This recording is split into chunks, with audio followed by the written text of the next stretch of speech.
నమస్కారం, న్యూస్ బులెటిన్కు స్వాగతం. నా పేరు కృష్ణకుమార్. వార్తల్లో ముందుగా హెడ్లైన్స్.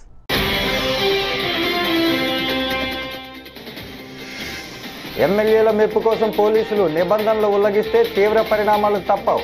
మాజీ మంత్రి విడుదల రజనీ వార్నింగ్.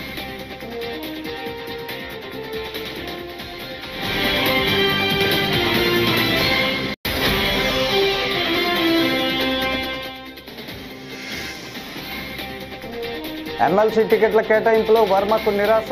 వర్మ చాలా సీనియర్ రాజకీయవేత్త అన్న నాదెండ్ల.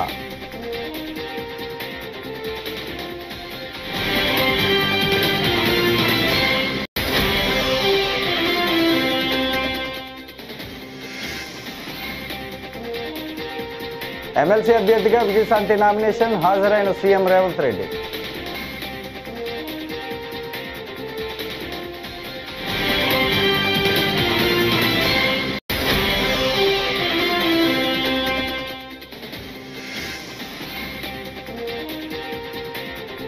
కోర్టు తీర్పు అనంతరం ప్రణయ్ సమాధి వద్ద నివాళులర్పించిన కుటుంబ సభ్యులు.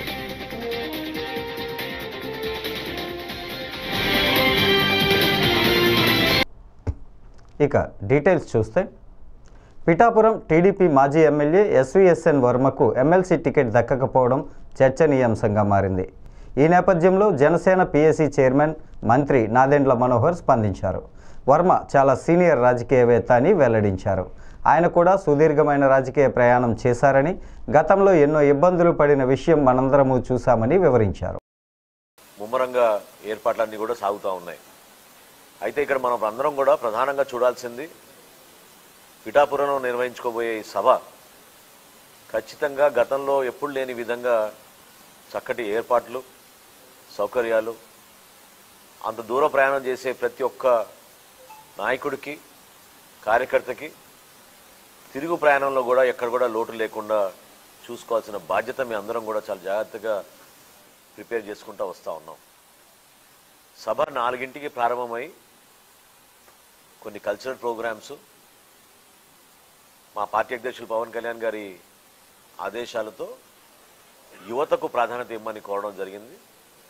సో రాష్ట్రం నలుమూల నుంచి కొంతమంది సెలెక్ట్ చేసి మహిళా సమస్యలపైన, వ్యవసాయం గురించి, అదేవిధంగా రైతులు పడుతున్న కష్టాల గురించి, క్షేత్రస్థాయిలో యువత ఏదైతే ఆశిస్తున్నారో రాబోయే రోజుల్లో ఎటువంటి పరిపాలన వారికి మరింత అభివృద్ధి, సంక్షేమం చేపడుతుందో ఒక భరోసా ఇచ్చే విధంగా చేయాల్సిన కార్యక్రమాల గురించి యువతకు ఒక మంచి వేదిక ఈ ఆవిర్భావ దినోత్సవం ఉండాలని మా ప్రెసిడెంట్ గారు కోరారు. వాటికి అనుగుణంగా యువతని ప్రత్యేకంగా ఆహ్వానిస్తున్నాం. ఒక కొత్త ఆలోచనతో కల్చరల్ ప్రోగ్రామ్స్ కూడా మన సంస్కృతిని పెంచే విధంగా ఈరోజున్న మన యువతకు భవిష్యత్తులో మన పూర్వీకుల నుంచి మనం చాలా జాగ్రత్తగా కాపాడుకుంటూ ఇన్ని సంవత్సరాల నుంచి, ఇన్ని తరాల నుంచి నిలబెట్టుకున్న మన భాష, మన పార్టీ అధిష్టానం తనకు గతంలో అవకాశం ఇచ్చినా వద్దని చెప్పి ముందు పనిచేస్తానని చెప్పానని కాంగ్రెస్ పార్టీ సీనియర్ నేత విజయశాంతి వెల్లడించారు. తాను గతంలోనూ కాంగ్రెస్ పార్టీలో పనిచేశానని, కానీ ఏనాడు ఇది కావాలని అడగలేదని అన్నారు. ఎమ్మెల్సీ అభ్యర్థిగా నామినేషన్ దాఖలు చేసిన అనంతరం ఆమె మాట్లాడుతూ, గతంలో కేసీఆర్ ప్రభుత్వాన్ని గద్దె దింపడమే లక్ష్యంగా పెట్టుకున్నట్లు చెప్పారు. అది 2014లోనే కాంగ్రెస్ వచ్చుంటే చాలా సంతోషపడేవాళ్ళం, కానీ మాకు మిస్ అయింది. కానీ ఇప్పుడు మా తెలంగాణలో కాంగ్రెస్ ప్రభుత్వం రావడం చాలా సంతోషంగా ఉంది. సోనియా గాంధీ గారికి నేను నిజంగా కృతజ్ఞతలు తెలియజేసుకోవాలి. ఎందుకంటే ఒక మహిళగా ఆవిడకి ఎంతో గౌరవం ఉంది, ఎంతో ప్రాధాన్యత ఇస్తారు మహిళలకి కాంగ్రెస్ ప్రభుత్వం. హైకమాండ్ సోనియా గాంధీ గారు కావచ్చు, రాహుల్ గాంధీ గారు కావచ్చు, ప్రియాంక గారు కావచ్చు, అదేవిధంగా మల్లికార్జున్ గారు ఖర్గే గారు కావచ్చు, కేసీ వేణుగోపాల్ గారు కావచ్చు, మా ఇన్ఛార్జ్ మీనాక్షి నటరాజన్ గారు కావచ్చు, మా ముఖ్యమంత్రి గారు కావచ్చు, మా డిప్యూటీ సీఎం భట్ గారు కావచ్చు, మంత్రులందరూ కావచ్చు. సో చాలా సంతోషంగా ఉంది. మాకు హైకమాండ్ నాకు ఈ అవకాశం ఇచ్చింది ఎమ్మెల్సీగా. తప్పకుండా నా తెలంగాణలో ఇంకా పనిచేస్తాను, చిత్తశుద్ధితో పనిచేస్తానని కూడా ఈ సందర్భంగా తెలియజేసుకుంటున్నాను. ఎందుకంటే కొంతమంది అపోజిషన్లో ఉన్నవాళ్ళు ఎన్ని రకాల ఇబ్బంది పెట్టాలో మా ప్రభుత్వాన్ని పెడుతున్నారు. అయినా మా ముఖ్యమంత్రి గారు దాన్ని తిప్పి కొడుతున్నారు, మంత్రులు తిప్పి కొడుతున్నారు, మా కార్యకర్తలు తిప్పి కొడుతున్నారు. వీళ్ళ ఆటలు చెల్లవు. ఎందుకంటే 7 లక్షల కోట్లకు అప్పుకెళ్ళిపోయింది ఈ రాష్ట్రం. ఎవరు వాళ్ళు అంటే కేసీఆర్ గారు పుణ్యం అంటూ. మరి ఇంత 7 లక్షల కోట్లకు అప్పుకెళ్ళిన రాష్ట్రాన్ని సెటిల్ చేయాలంటే డెఫినెట్గా టైం పడుతుంది. ఓవర్ నైట్లో అది అద్భుతాలు జరగాలంటే కుదరదు. ఖజానా మొత్తం ఖాళీ చేశాడు. మేము మా ప్రభుత్వం తప్పకుండా మొత్తం తెలంగాణ ప్రజలకి వాగ్దానం చేస్తాం, మంచి స్కీమ్స్ తీసుకొచ్చాం, చేద్దాం అనుకుంది. కానీ ఇక్కడ ఖజానా చూసి మొత్తం ఖాళీ చేశారు. అయినా ముఖ్యమంత్రి గారు దానికి ఫుల్ఫిల్ చేయాలి. ఏ ప్రామిసెస్ చేస్తాం మనం తెలంగాణ ప్రజలకి అది ఫుల్ఫిల్ చేయాలన్న ఒక దృఢ సంకల్పంతో మంచి మనసుతోటి ఆయన మ్యాక్సిమం ట్రై చేస్తున్నాడు. సో తప్పకుండా మంచి జరుగుతుంది మా తెలంగాణ అనుకుని నేను తెలియజేస్తాను. ఇన్ని ఇబ్బందులు పెడుతున్నప్పటికీ ఎందుకు విజయశాంతి గారు ఆ ప్రభుత్వం వచ్చినప్పటి నుంచి ప్రత్యక్ష రాజకీయాలకు దూరంగా ఉన్నారు? నేను 14లో పనిచేస్తాను, 18లో పనిచేస్తాను, కాంగ్రెస్కి 19లో పనిచేస్తాను, 20 పనిచేస్తాను, 23 పనిచేస్తాను. ఎక్కువ పనిచేస్తుంది నేనే. కానీ ఏనాడు నాకు ఇది కావాలని నేను ఏం అడగలేదు. హైకమాండ్ నాకు ఆఫర్ చేసినా నాకు వద్దు, నేను ముందు పనిచేస్తాను, నా పార్టీ కానీ పనిచేస్తాను. ఇవాళ 23 కూడా నాకు ఇది చేస్తామని. రాష్ట్రంలో బడుగు బలహీన వర్గాలకు గొంతెత్తే స్వాతంత్రం లేకుండా చేశారంటూ మాజీ మంత్రి విడదల రజనీ మండిపడ్డారు. కూటమి ప్రభుత్వం ఏర్పడిన నాటి నుంచి నిత్యం దళితులు, వెనుకబడిన వర్గాలను వేధించడమే లక్ష్యంగా పెట్టుకొని పాలన సాగిస్తోందని ఆగ్రహం వ్యక్తం చేశారు. ప్రభుత్వం పెట్టిన అక్రమ కేసుల్లో నర్సరావుపేట జైలులో రిమాండులో ఉన్న చిలకలూరిపేటకు చెందిన దళిత యువకుడు, social media activist Dodda Rakesh గాంధీని సోమవారం ఆమె పరామర్శించి ధైర్యం చెప్పారు. అనంతరం జైలు బయట మీడియాతో మాట్లాడుతూ ఈ ప్రభుత్వ వైఫల్యాలను ప్రశ్నించే సోషల్ మీడియా యాక్టివిస్టులపై ఉక్కుపాదంతో అణచివేస్తున్న దుర్మార్గమైన పాలనను చంద్రబాబు కొనసాగిస్తున్నారంటూ ధ్వజమెత్తారు. చెప్పి అధికారంలోకి వచ్చి ఏంటయా 9 నెలల నుంచి కూడా చూస్తున్నాము, ఒకటి కూడా నెరవేర్చట్లేదు, మీరు చెప్పిన హామీలన్నీ కూడా ప్రస్తావనే చేయట్లేదు అని ఎవరైనా ప్రశ్నిస్తే ఏం సాకులు చెప్తున్నారు? ఇదంతా వాళ్ళు ఈరోజు అధికారంలో ఉండి కూడా చేయకపోవడానికి కారణం, చేయలేకపోతున్నందుకు కారణం మా నాయకుడు జగన్మోహన్ రెడ్డి గారని సాకులు చెప్తూ కాలయాపన చేస్తున్నటువంటి విషయం మీ అందరికీ తెలుసు. అలాగే ఇది ఏంటి అని ప్రశ్నిస్తే ఏ విధంగా అక్రమ కేసులు కట్టి అక్రమ అరెస్టులు చేసి ఏ విధంగా జైలు పాలు చేస్తున్నారో మనం చూస్తున్నాం. ఈరోజు మా చిలకలూరుపేట నియోజకవర్గానికి సంబంధించినటువంటి YSR Congress party social media activist అయినటువంటి దళిత ముద్దుబిడ్డ మా రాకేష్ని ఏ విధంగా అక్రమ కేసులు పెట్టి జైలుకి ఈడ్చారు అనేది మీరు చూస్తూ ఉన్నారు. దాని గురించి నేను వివరంగా చెప్తా. రాకేష్ని వారి కుటుంబ సభ్యులతో పాటు మా నియోజకవర్గ సభ్యులందరూ కూడా ఈ రోజున పరామర్శించడానికి రావడం జరిగింది. రాకేష్కి ధైర్యం కూడా చెప్పడం జరిగింది. ఒక్కసారి మనం ఏ విధంగా కూటమి ప్రభుత్వం వచ్చాక చక్కటి అందమైన కట్టుకథల్ని ఏ విధంగా అల్లి అక్రమ కేసులు పెట్టి జైళ్ల పాలు చేస్తున్నారని చూస్తే ఈ రాష్ట్రంలోనే ఈ రాకేష్ అరెస్ట్ కానీ రాకేష్ని జైల్లో పెట్టడం అనేది ఒక కేస్ స్టడీ అనేది మనం చూడొచ్చు. ఎందుకంటే దీని గురించి మీకు ఇన్ షార్ట్ నేను చెప్తాను. ఇక్కడ భాష అనే అతనితో ఎమ్మెల్యే పత్తిపాటి పుల్లారావు ఒక కంప్లైంట్ ఇప్పిస్తాడు. ఎమ్మెల్యే పుల్లారావు డైరెక్షన్లో కంప్లైంట్ ఏమని ఇప్పిస్తారంటే 6/3/2025 అంటే 6th మార్చ్న రాత్రి సుమారు 9 గంటల సమయంలో ఈ భాష కళామందర్ సెంటర్ మీదుగా వెళ్తుంటాడు.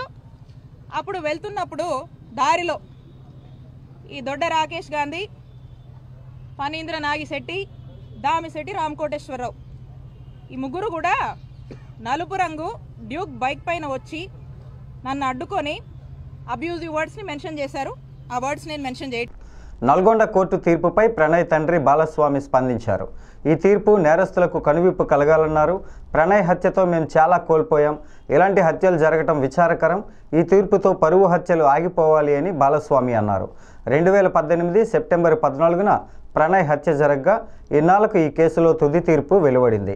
నల్గొండ జిల్లా 2వ అడిషనల్ సెషన్స్ జడ్జి రోజారమణి నేడు ముద్దాయిలకు శిక్షలు విధించారు.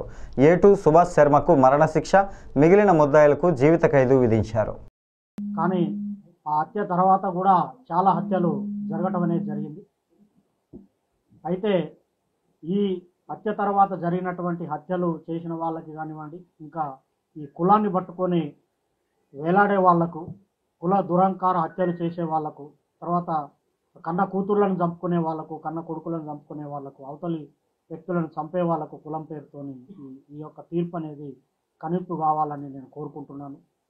వాస్తవంగా ఈ ఇన్సిడెంట్ తర్వాత మీ అందరికీ తెలుసు, చాలా లాస్ అయిపోయాం మేము. ఇప్పుడు మాకు కొడుకు లేకుండా పోయాడు, అమృతకి భర్త లేకుండా, తర్వాత నా మనవనికి తండ్రి లేకుండా పోయాడు. తర్వాత మారుతిరావు ఆయన అమృత ఫాదర్ ఆయన కూడా సూసైడ్ చేసుకున్నాడు. తర్వాత ఈ ఇందులో ఉన్నటువంటి 7 మందికి సుభాష్ శర్మకి ఉరిశిక్ష, తర్వాత మిగతా 7గురికి 6 మందికి జీవిత ఖైదు విధించడం అనేది జరిగింది. వారి కుటుంబాలు కూడా బాధపడుతూ ఉంటాయి. కాబట్టి ఎవరైతే ఈ సుపారీలు తీసుకొని హత్యలు చేసే వాళ్ళకి ఇది ఒక కనువిప్పు కావాలి. ఏదన్నా ఉంటే మాట్లాడుకోవటం కానివ్వండి, సమస్య పరిష్కారానికి సామరస్యంగా చేసుకోవాలి తప్ప మేనేజ్ చేయొచ్చులే, వాళ్ళకి అంతో ఇంతో డబ్బులు ఇవ్వచ్చులే, మేనేజ్ చేయొచ్చులే అని చెప్పి చంపడం అనేది కరెక్ట్ కాదు. ఈ కేసు విషయంలో మమ్మల్ని కూడా అనేక రకమైనటువంటి ప్రలోభాలు పెట్టినప్పటికి కూడా మేము ఎక్కడ లొంగకుండా న్యాయం జరగాలి, ఈ హత్యతోని మిగతా కుల హత్యలు ఆగిపోవాలని చెప్పి మేము పోరాటం అనేది చేయటం జరిగింది. 6.5 సంవత్సరాలు మేము ఎదురు చూసాం న్యాయం కోసం, మేము సాక్ష్యం చెప్పి. ఇందులో ముఖ్యమైనటువంటి పాత్ర పోషించినటువంటి అప్పటి డిఎస్పి శ్రీనివాస్ గారికి ప్రత్యేకమైన కృతజ్ఞతలు ఈ సందర్భంగా తెలియజేస్తూ ఉన్నాను. ఎందుకంటే సారు ఐఓగా చాలా గొప్పగా ఆ కేసును పకడ్బందీగా, చాలామంది మమ్మల్ని అన్నారు ఎందుకు కేసు లేట్ అవుతుంది, ఛార్జ్షీట్ లేట్ అవుతుంది, ఏదో జరుగుతుందని. కానీ సార్ మీద మేము నమ్మకం పెట్టుకొని ఉండటం వల్ల లేట్ అయినప్పటికీ కూడా ఒక పకడ్బందీ 200 పేజీల ఛార్జ్షీటు, దాదాపు 100 మంది సాక్షులను పెట్టి ఛార్జ్షీట్ వేసి గట్టిగా కేసును పకడ్బందీగా చేశారు. తర్వాత దానికి సహకరించినటువంటి ఎస్పీ రంగనాథ్ గారికి కూడా ఈ సందర్భంగా ప్రత్యేకమైన కృతజ్ఞతలు తెలియజేస్తూ ఉన్నాను. సార్ ఆధ్వర్యం ఆడుదాం ఆంధ్ర కార్యక్రమంపై అసెంబ్లీలో కీలక చర్చ జరిగింది. ఈ కార్యక్రమంలో జగన్ యువత జీవితాలతో ఆడుకున్నారని ఎమ్మెల్యే భూమా అఖిలప్రియ ఆరోపించారు. వైసీపీ వాళ్లే ఆడటం తప్ప క్రీడాకారులకు ప్రోత్సాహం ఇచ్చినట్లు ఎక్కడా కనపడలేదన్నారు. పబ్లిసిటీ కోసమే 35 కోట్లు ఖర్చు పెట్టారని అన్నారు. 120 కోట్లకు పైగా నిధులు దారి మళ్లించారని ఆరోపించారు. ఆడుదాం ఆంధ్ర అక్రమాలపై విచారణ జరిపించాలని ఆమె కోరారు.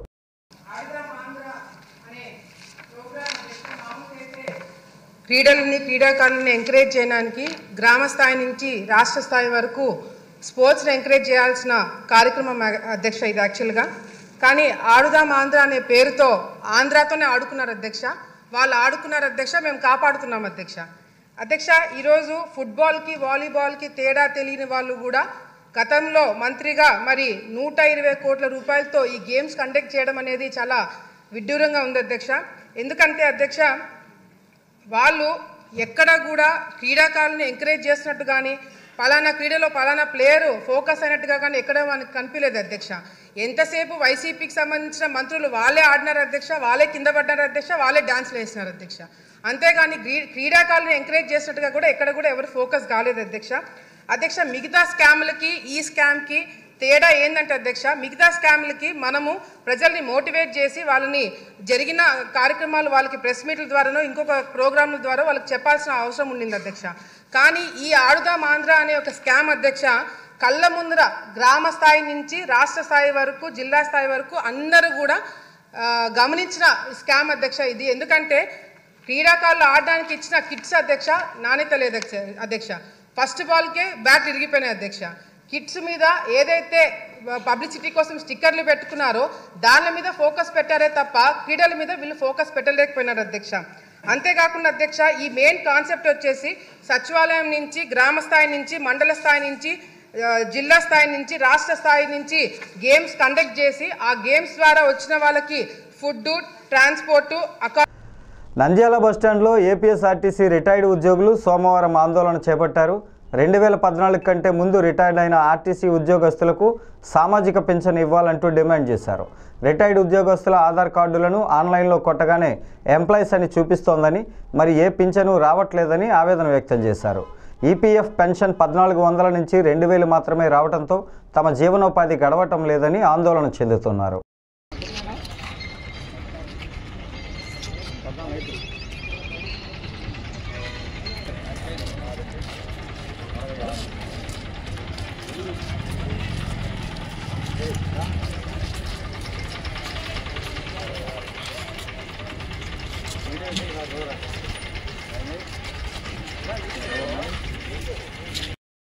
రాష్ట్ర వ్యాప్తంగా ఏపీఎస్ఆర్టీసీ రిటైర్డ్ ఎంప్లాయీస్ ఎదుర్కొంటున్న ప్రావిడెంట్ ఫండ్ పెన్షన్ గురించి 2014 కంటే ముందు రిటైర్డ్ అయిన వాళ్ళ పెన్షన్ 5000 నుంచి 1000-1500 అతి తక్కువ డిఏకి అనుగుణంగా పెంచకపోగా అతి తక్కువ పెన్షన్ తీసుకుంటూ దుర్భర జీవితాన్ని అనుభవిస్తున్న తరుణంలో మా రాష్ట్ర retired employees union general secretary గారు కేఆర్ ఆంజనేయులు సారు, రాష్ట్ర ప్రెసిడెంట్ అయినటువంటి కైలాస్ గారు వారి ఆధ్వర్యంలో రాష్ట్ర వ్యాప్తంగా కొన్ని నిర్ణయాలు తీసుకోవడం జరిగింది. ఆ నిర్ణయాలు ఏమంటే, రాష్ట్ర వ్యాప్తంగా ఉన్న ఎమ్మెల్యేలు ఆ మంత్రుల కాన్స్టిట్యూషన్ లో మెమరాండాలు ఇవ్వడం, మరి మెమరాండాలు ఇవ్వడము నిన్న ఎమ్మెల్యే గారిని మన స్థానిక మంత్రి గారు అయినటువంటి ఫరూక్ గారికి ఇచ్చాము. అదేవిధంగా రాష్ట్ర వ్యాప్తంగా కూడా ప్రతి ఎమ్మెల్యేలకు ప్రతి మంత్రులకు ఇచ్చాము. మా state level general secretary MLC అభ్యర్థుల ఎంపికను స్వాగతిస్తున్నానని మైలవరం మాజీ ఎమ్మెల్యే టీడీపీ సీనియర్ నేత దేవినేని ఉమా అన్నారు. సోమవారం మాట్లాడుతూ బలహీన వర్గాలకు సీఎం చంద్రబాబు రాజ్యాధికారం కల్పించారన్నారు. అభ్యర్థుల ఎంపికలో అన్ని వర్గాలకు సముచిత ప్రాధాన్యం లభించిందని ఆయన పేర్కొన్నారు. మొదటిసారి శాసనసభ ఎన్నికల్లో విద్యావంతులు, graduates, post graduates, engineers, doctors, వివిధ వృత్తుల్లో ఉన్న వాళ్ళకి, చదువుకున్న వారికి ఏ విధంగా అవకాశాలు ఇచ్చారో, తర్వాత శాసనమండలిలో కావచ్చు, రాజ్యసభలో కావచ్చు, పార్లమెంట్లో కావచ్చు, అదేవిధంగా బడుగు బలహీన వర్గాలకి, ఎస్సీ, ఎస్టీ, బీసీ, మైనార్టీ అన్ని వర్గాలకు సంబంధించిన నాయకుల్ని ఎంతో ఉన్నతంగా ముందుకు తీసుకురావడమే కాకుండా ఆయన అడుగుజాడల్లోనే ఈరోజు జాతీయ అధ్యక్షులు చంద్రబాబు నాయుడు గారు తీసుకుంటున్న నిర్ణయాలు కూడా ఎంతో సాహసాభ్యతంగా నిర్ణయాలు తీసుకుంటూ అభివృద్ధి కార్యక్రమాల్లో అందరినీ భాగస్వాములు చేస్తూ పార్టీని, ప్రభుత్వాన్ని ముందుకు తీసుకెళ్తా ఉన్నారు. ఈరోజు ఎమ్మెల్సీ అభ్యర్థుల నిర్ణయాల్లో కూడా కావలి కృష్ణ గారు, ప్రతిభా భారతి గారు మంత్రిగా, శాసనసభ స్పీకర్గా సమర్థవంతంగా పనిచేయడమే కాకుండా ఆ రోజు ఉమ్మడి ఆంధ్రప్రదేశ్ లో కాంగ్రెస్ ప్రభుత్వ హయాంలో ఆనాటి ప్రతిపక్ష నాయకుడు ఎన్ని విమర్శలు చేసినా, ఎంత పరుషపదజాలం వాడినా సమర్థవంతంగా శాసనసభ స్పీకర్ పదవికి అవన్నీ తీసుకొచ్చారు.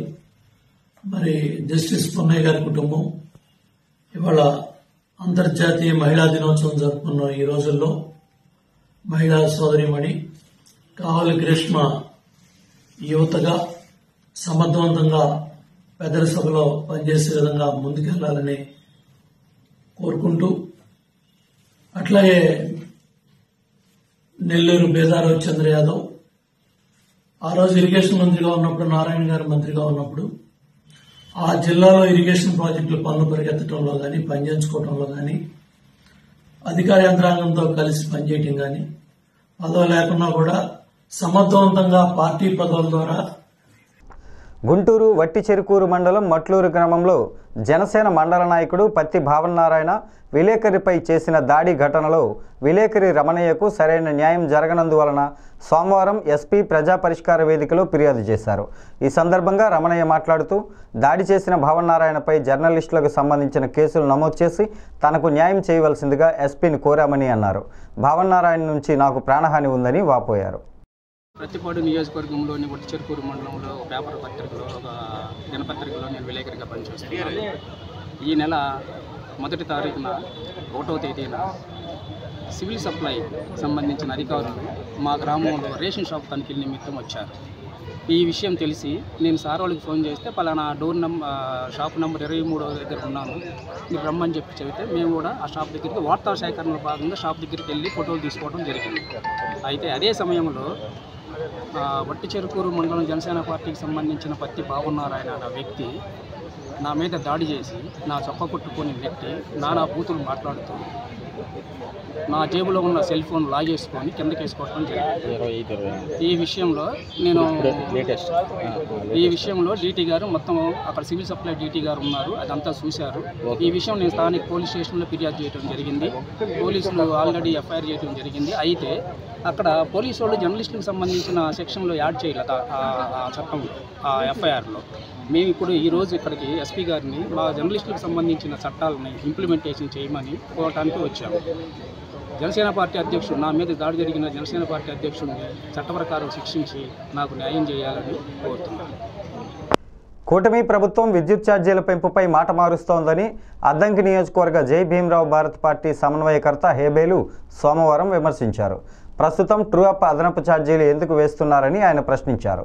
ఛార్జీల పెంపు వైసీపీదేనని విద్యుత్ శాఖ మంత్రి అంటున్నారని, దానిపై చర్యలు ఎందుకు తీసుకోవడం లేదని ఆయన విమర్శించారు.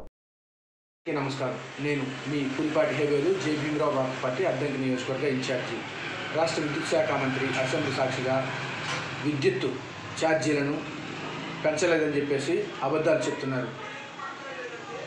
గత జగన్మోహన్ రెడ్డి ప్రభుత్వంలో విద్యుత్ ఛార్జీలను పెంచినందుకు ఇన్నిసార్లు పెంచారని చెప్పేసి 9 సార్లు పెంచారని చెప్పేసి ఆ ప్రభుత్వం మీద ఎన్నో రకాలుగా నిందలు మోపారు. అవి వాస్తవాలే. కానీ మేము మా ప్రభుత్వం వచ్చాక కూటమి ప్రభుత్వం వచ్చిన తర్వాత మేము విద్యుత్ ఛార్జీలు పెంచం అని చెప్పేసి చెప్పారు.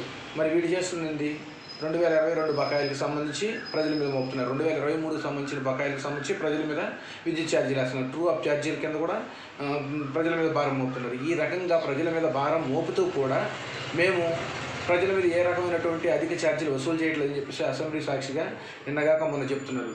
ఇది ఎంతవరకు సబబో కూటమి ప్రభుత్వమే పునః పరిశీలించుకోవాలని చెప్పేసి విజ్ఞప్తి చేస్తున్నాను. ఇకపోతే గత జగన్మోహన్ రెడ్డి అక్రమంగా విద్యుత్ కొనుగోలు చేశారు. దానివల్ల ప్రజలకు రాష్ట్రం ఎంతో నష్టంలో ఉంది విద్యుత్ రంగం అని చెప్పేసి చెప్పుకొచ్చేది. మరి అక్రమంగా ఈ రకంగా ఇది చేసినప్పుడు వాళ్ళ మీద ఎందుకు కేసులు నమోదు చేయలేదు? ఇంతవరకు వాళ్ళ మీద ఎందుకు అరెస్ట్ వారెంట్ జారీ చేయలేదు అని జై భీమరావు భారత్ పార్టీ తరపు నుంచి, రాష్ట్ర ప్రజల తరపు నుంచి నేను ఈ కూటమి ప్రభుత్వాన్ని, విద్యుత్ శాఖ మంత్రి గొట్టిపాటి రవిని నేను ప్రశ్నిస్తున్నాను. విద్యుత్ ఛార్జీలు ఎక్కడి నుంచి అయినా సరే తగ్గించి ప్రజలకు ఇబ్బంది లేకుండా ఈ యొక్క కూటమి ప్రభుత్వం పరిపాలన అందించాలని చెప్పేసి రాష్ట్ర ప్రభుత్వాన్ని ఈ యొక్క రాష్ట్ర ప్రజల తరపు నుంచి అద్దెకి నియోజకవర్గ ఇన్ఛార్జిగా నేను డిమాండ్ చేస్తున్నాను, విజ్ఞప్తి చేస్తున్నాను. కూటమి ప్రభుత్వం ఫీజు రియంబర్స్మెంట్, యువతకు ఉద్యోగాలు, నిరుద్యోగ భృతి హామీని నెరవేర్చాలని రాజమండ్రి మాజీ ఎంపీ భరత్ డిమాండ్ చేశారు. సోమవారం రాజమండ్రిలో ఆయన మాట్లాడారు. యువత తరపున వైసీపీ పోరాటం చేస్తుందని తెలిపారు. ఈ నెల 12న జిల్లా కలెక్టరేట్ వద్ద వైసీపీ ఆధ్వర్యంలో యువత పోరు పేరిట నిరసన కార్యక్రమం చేపట్టనున్నట్లు వెల్లడించారు. దీనిని విజయవంతం చేయాలని పిలుపునిచ్చారు. చేపట్టి ప్రభుత్వం దిగొచ్చే విధంగా మరి ఇవాళ ఆ కార్యక్రమాన్ని విజయవంతం చేయాలి అని యువతను అందరినీ కూడా భాగస్వామ్యం చేస్తూ వైఎస్ఆర్ కాంగ్రెస్ పార్టీ శ్రేణులతో పాటు యువతను కూడా భాగస్వామ్యం చేస్తూ మరి కలెక్టరేట్ దగ్గరికి వెళ్ళి వారికి వినతిపత్రం, కలెక్టర్ గారికి వినతిపత్రం ఇచ్చే కార్యక్రమము చేపట్టబోతా ఉన్నాం. రాష్ట్ర వ్యాప్తంగా 175 నియోజకవర్గాల్లో వైఎస్ఆర్ కాంగ్రెస్ పార్టీ శ్రేణులందరూ కూడా పెద్ద సంఖ్యలో పాల్గొని యువతని కూడా, స్టూడెంట్స్ ని, యూత్ ని కూడా భాగస్వామ్యం చేస్తూ మరి కార్యక్రమాన్ని ప్రభుత్వం దిగి వచ్చే విధంగా కార్యక్రమం చేపట్టబోతున్నామని కూడా ఈ సందర్భంగా తెలియపరుస్తూ, మరి ఇదే చంద్రబాబు నాయుడు గారు ఎలక్షన్లో ఎన్ని పచ్చి అబద్ధాలు మాట్లాడారు. సాఫ్ట్వేర్ పార్కులు పెడతాం, ఆరెంజ్ గార్డెన్స్ లో మీరు పని చేసుకోండి, ఎలక్ట్రిక్ వెహికల్స్ వేసుకుని పని చేసుకోండి, ఆకాశమే హద్దుగా అని ఎన్నో పెద్ద పెద్ద మాటలు చెప్పాడు. అమెరికా పోవాలంటే పోండి, హైదరాబాద్ పోవాలంటే పోండి, బెంగళూరు పోవాలంటే వెళ్ళు. మరి ఈ రకమైన మాటలు చెప్పి ఇది చంద్రబాబు నాయుడు గారు గ్యారంటీ మీకు షూరిటీ కాదా అవునా అని చెప్పి ఏదో రకరకాల మాటలు మాట్లాడి ప్రజలందరినీ కూడా తప్పుదోవ పట్టించి ప్రత్యేకించి యువతకి చెప్తా ఉన్నాడు, ఇది నా షూరిటీ అవునా కాదా, మీకు గ్యారంటీ, మీ భవిష్యత్తు గ్యారంటీ అవునా కాదా, మీరు ప్రతి ఇంటింటికి వెళ్ళి చెప్తారా లేదా, ఈ మాటలు చెప్పాడు. మరి ఇప్పుడు 2వ సంవత్సరం బడ్జెట్ చూస్తా ఉంటే యువతగా. ఈ వార్తలు ఇంతటితో సమాప్తం. నమస్కారం.